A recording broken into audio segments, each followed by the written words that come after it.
A very good afternoon and welcome to Your Stocks in the Mumbai News Studio. I'm Ekta Batra and with me is Vinny Motiwala. Like we've been pointing out, there's been a recovery which has taken place in terms of the markets. We have the mid-cap index which is at the high point of the day and the bank nifty, which is the reason why you've seen the kind of rally that you have today. So we have the likes of Axis Bank, which is really led from the front. So Axis Bank is the top gain on the nifty. It's up around 6% but separately, besides that, we have ICICI Bank, which is due to release its numbers, up around 2.5% as well. So there's buying across the board. HDFC Bank up around 1% and a couple of others seeing good amount of buying. HDFC Life, for example, has rallied around 2.6% this week, is up and about in today's trading session. Hi, Vinny.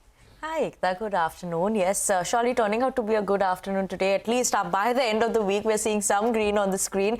So yes, keeping an eye on that, mid-small cap also have started performing well, recovered from the day's lowest point. Only red coming in is from the IT and the FMCG side. So some of these big IT names is what we're keeping an eye on. Infosys is under pressure. HCL Tech, keep an eye on that. And HUL, Britannia, among the FMCG names, which are seeing some bit of a pressure and some bit of a red today, and that's bringing down in terms of subduedness for the FMCG pack. But on that note, let's get started with all your stock-related queries today, and we have our experts for today. We have Shahina Mukadam, independent market expert, as well as Vaishali Parekh, head of technical research at Prabhudas Lilladher, joining in with us this afternoon. Very good afternoon to both of you all as well, and I'm going to start with the first query for today. We have Dianshu who's writing to us from Pune. He's holding 750 shares of M&M Financials at a price of around 325 rupees per share, making some loss over here right now. He wants to know whether he should book his losses or continue to stay invested. Shahina, I'm going to come to you for this one. What's the word on M&M Financials? Well, I think the first quarter was a bit disappointing when we saw the numbers, and I think the softness is likely to continue into the rest of the year. Basically, even RBI is, coming in with a lot of strict norms for NBFCs, especially for unsecured loans. So to that extent, there will be some impact on M&M. Also, tractor sales, as we're seeing lately, there has been some bit of softness. So to that extent, and the valuations of M&M Finance are, in my view, a bit stretched compared to its peer group. So I would prefer that, the investor moves on to some maybe direct bank. You could look at something like HDFC Bank, ICICI Bank, even some of the mid-cap banks. I would prefer that to NBFCs for the current couple of months. Okay, fair enough. But what's your thoughts, Vaishali, in terms of the technicals for M&M Financial? It's not done much in the past year odd. Yes, hi, good afternoon all. So I would say actually technically speaking, M&M Finance has corrected quite a bit, right from 340 to now at 290 levels. And currently it is at a very crucial support, taking support at 200-day moving average. And when I'm looking at the weekly chart, I don't think there is anything to worry for now. Because I guess once this support is respected, there could be a bounce back. So I think not in a hurry. If one needs to exit, at least exit for a bounce coming up to 320. And from there on, we can have a relook. If it retesting 340 levels, I think it's ready for a takeoff for higher targets. So I would say at least wait for a bounce and then let's decide. Okay, all right. Wait for a bounce and then decide. As you can see, the stock has not done much in the past 6 to 12 months, just about higher by around 1 to 2%.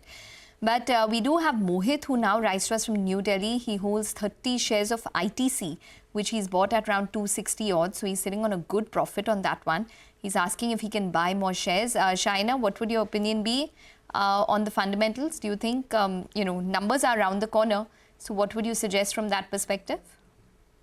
Yeah, after a nice rally, we've seen a bit of correction, profit booking that we've seen in ITC.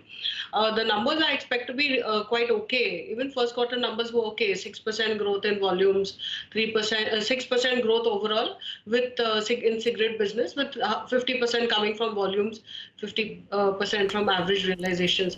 I think that could continue on. FMCG also should do a little bit better in the current year with demand picking up.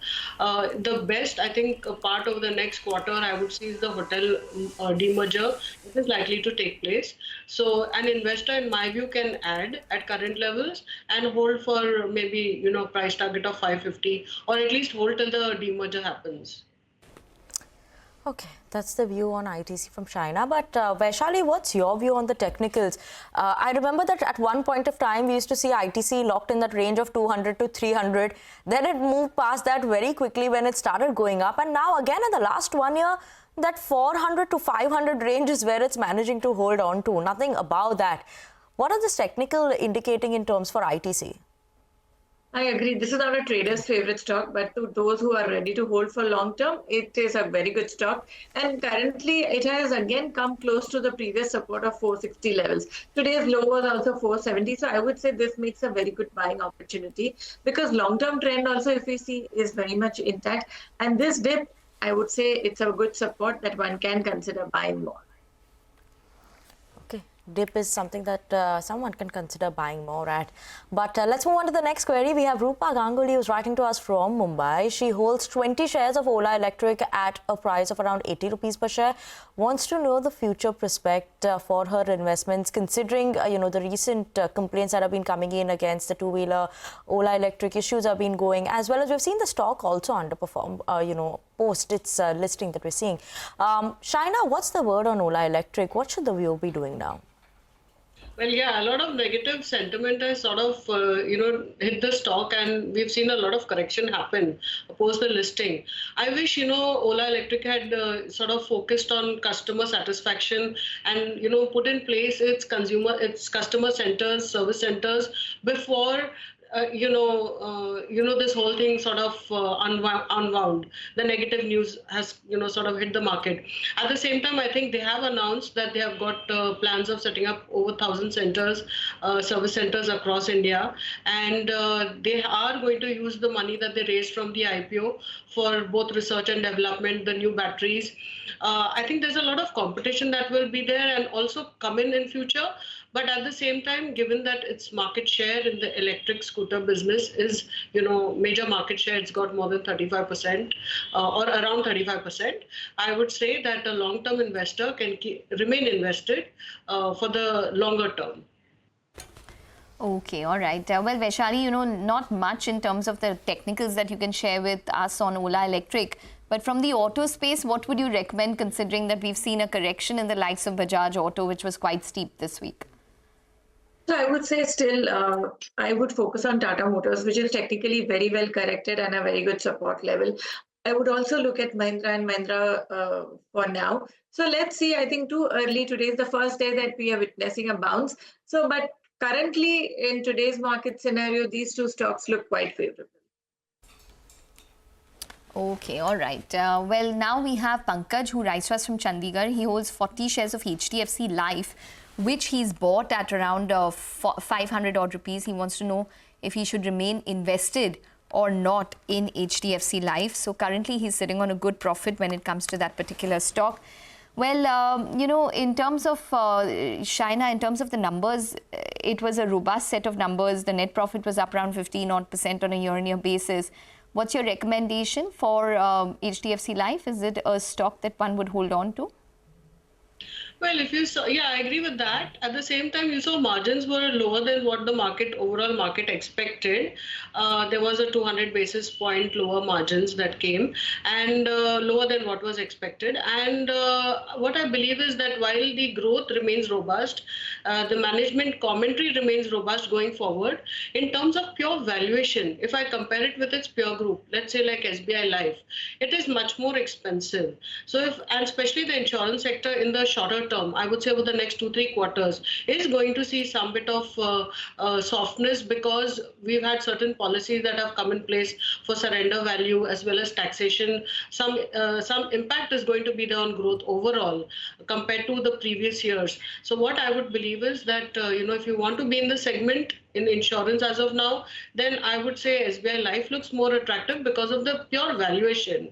And also I would say that if you don't want to be in the insurance segment, then, pure banks, even HDFC, AMC, or some of the other private sector banks look interesting at current levels. Okay. That's a word coming in there from Shahina on HDFC Life. But Vaishali, what's your view on HDFC Life?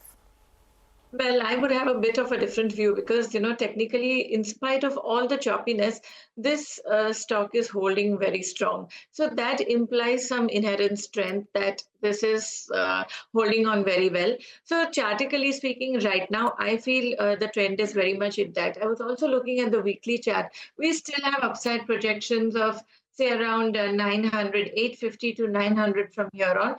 The highest high the stock has witnessed is 770, 780. So if not for higher targets, at least till 770 one can hold on, and then we can have a relook. So for now, it is definitely a positive stock. Okay, a positive stock. Well, for the markets, it's holding up very well. Just to put it into perspective, there will be a lot of banks that will be reporting their numbers in the next couple of days. So we do have Kotak, which will be reporting along with HDFC Bank tomorrow. So that'll be reacting on Monday. But down the week, next week, we do have ICICI Bank, which will be reporting numbers as well. So I think that'll be important to watch out for. It'll be the other corporate bank, which generally moves in tandem with what Axis reports or the other one reports. So let's see what takes place in the banking space. We'll take a short break. We'll answer more queries on the other side. Stay tuned.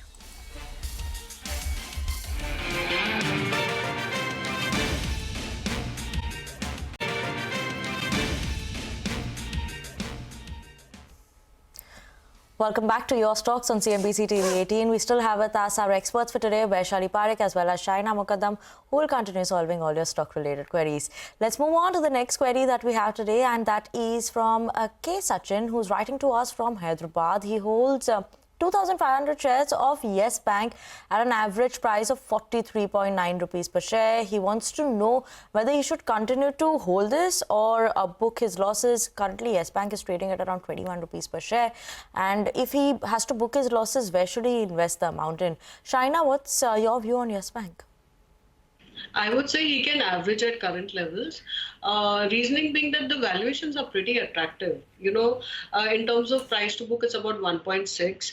If you look at the performance fundamentally of the bank, if you compare it to 1 year prior, net NPAs have come down to 0.5. It was almost 1 a year back. You have CASA improving. It's almost about 32%. So I think fundamentally, both in terms of loan growth, deposit growth, fundamentals are strong. Balance sheet has also improved. And the kicker would be, the M&A activity that happens, because the bank is looking to offload something like 51% of its stake at a higher valuation. They're talking of $8 to $9 billion. So I would say, it's not without its risks for the longer term, but I would say that you can hold it for now and average. Okay, all right. And technically, how you place Vaishali on it? So technically, I would say that yes, it has corrected so much and in deep oversold. So for a bounce back, yes, it is a good buying opportunity. But I would have a different view, because I would say that rather get into a bank which shows clarity, confirmation. So right now, what I'm looking at is SBI Bank, even Axis post its results and technically very well placed. These are quite sure to give us a good return from here on, considering the overall banking scenario. So yes, I would always say maybe for a trading bet, Yes Bank can be considered. But I think for a conviction trade, these could be the better ones. Okay, all right. Well, we now have Sushil Kamble, who is on the line from Mumbai. He has investments in Latent View Analytics. Sushil, hi. What is your query? Yeah, hi. I'm holding the Latent View shares and Smarter Software shares, both in Latent View 4000 and Smarter Software 1800 quantity. Nucleus Software? No, Sonata Software. Sonata. Okay. Yeah. Okay. I would like to know, I can hold them for 6 months. I need expert opinion on this. Okay, all right. Well, let's start with you, Shahina. What would your view be on the fundamentals of both Sonata Software, if you look at that stock as well as Latent View? Of the two, I think Sonata looks better at current levels. Latent, the balance sheet is very strong. But if you look at the time from since it's, the IPO came about, I think 3 years back, the stock has really not given you any return.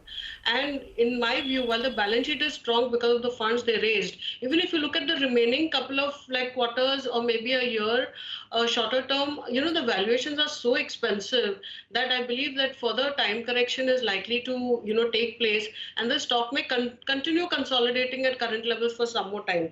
Look at the valuations. It's 30 times turnover and it's 50 times EV by EBITDA 1 year forward. So I think for the next 1 year, it will continue to consolidate. Not to say that it's not a good stock. Only thing, I think everything is there in the numbers, the valuations. Okay, that's a view from Shahina. But on the technicals, Vaishali, Latent View and Sonata Software, what are you making of it? Any of them looking interesting? What should the viewer be doing right now? Continue to hold this? So yes, I would start with latent view because I'm looking at the weekly chart, because since the horizon is for a longer period, I would say the stock is at pretty much a good support. But the conviction comes once the stock moves above 510, 520 levels. So that would give us a further more conviction that yes, it's ready for a further upward trajectory to go towards 550 to 580 levels. So this is how I would look at latent view. And I think according to me, we need to wait for, and once it crosses 510, I think the person can add even more. Talking about Sonata, yes, the long-term trend is quite intact, but this stock has got a lot of hurdles at around 696, 700 levels. So I guess continue holding. Once this moves past 700, look for higher targets of 800, 850. So both are quite similarly placed in the technical front, but yes, it's a hold. Okay, it's a hold. Well, we now have PC Achaya, who writes to us from Bangalore, holds 150 shares of Bajaj Housing Finance, which is bought at 177. Long-term investor wants to know what to do with this particular counter. Shahina, over to you on this one. I think it's pretty expensive, despite the correction that we saw from its high. I still believe that valuations are very expensive for housing finance company compared to, its peers like a Hoodco, PNB Housing, LIC. LIC Housing. I think to that extent, those are better opportunities for the shorter term, maybe 6 months to 1 year. Those would probably give you better returns. And also the overall space has become very competitive. That is why I would be a bit reluctant to give such high price to book valuations to, Bajaj Housing, and I would suggest a switch. Okay. A switch from Bajaj Housing. Vaishali, on the technicals, Bajaj Housing, what is your view on this? Your viewer has bought it at 177. So should they hold or sell? What are you seeing on the technicals? Well, the data is too less and it's still continuing to be on a downward trajectory. So not much to say, but I'd rather say since it's already in an oversold, consider 130 as the support. If 130 levels break, then it is calling for further corrective move. Till then, just hold for a bounce to exit. Okay, all right, Vaishali as well as Shahina, we're going to leave it on that note. Thanks very much for joining in and giving us your perspective in terms of what's taking place in terms of the markets and queries that we had. Well, for the markets, it's turning out to be a great session now. We have the mid-cap index, which is up around 0.4%, and the advanced decline ratio has improved. So let's see whether there is further improvement in the next 1 hour on. The bank nifty is really the toast of the market today. So financials are leading from the front. So up around 1.67% for the bank nifty. IT continues to sulk. LTI, Mindtree, Infosys, both those stocks are down anywhere between 4 to even 6% at this point. ITC also showing a bit of pressure along with HUL and Nestle. So FMCG continues to be under pressure at this point in time. And that's what's taking place in the markets. We have Axis Bank, which is really holding the markets up at this point. And let's see, maybe a couple of these pharma stocks not doing too badly as well. That's all the time that we have on this show. But do remember to email us your queries. We'll address them with our experts. Stay tuned. Closing bell up next.